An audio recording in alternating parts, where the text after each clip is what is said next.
The reason she was so important is because her parents in captivity at the San Antonio Zoo were alive in the early 1950s when there were fewer than 30 whooping cranes.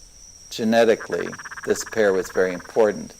And they'd produced a number of eggs, more than 50 eggs, and some chicks had hatched, and they'd all had died. Finally, the director of the zoo in 1966 decided, this chick is not going to die. Sort of took Tex from the parents. He took it into his home and raised it in his living room in a box for 3 weeks. Cranes are precocial birds, and when they're very young, they fix or learn to associate with the moving object in their early environment. Right. She became what we call imprinted on humans. Mm-hmm. She had no association with cranes at all. She didn't care about cranes. She just saw this man. As she matured, she preferred Caucasian men. The only way she's going to ovulate to produce an egg is for this human interaction. Mm-hmm. She only responds to the human presence, in particular to my presence. They're monogamous birds, so I'm her mate, so to speak.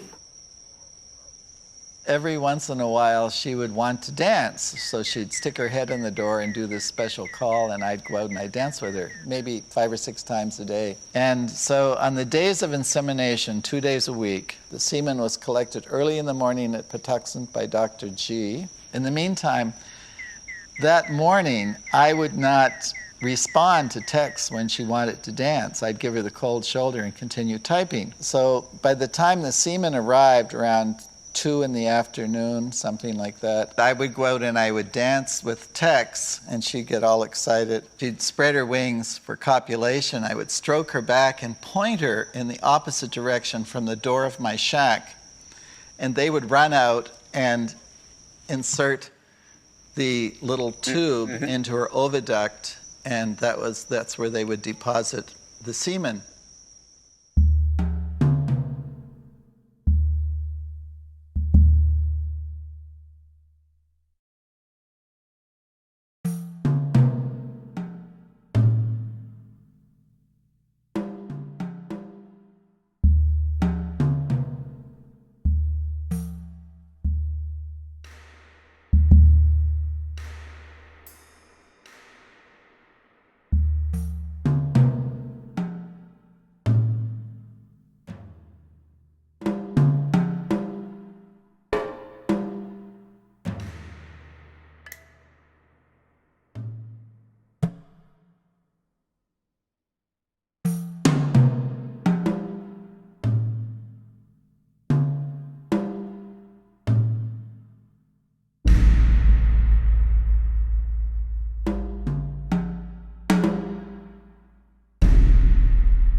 He is the symbol of our untamable past, of that incredible sweep of millennia that underlies and conditions the daily affairs of birds and of men.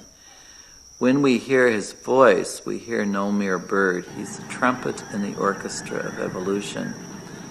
And the sadness discernible in some wetlands stems from their once having harbored cranes. Now they stand humbled, adrift in history,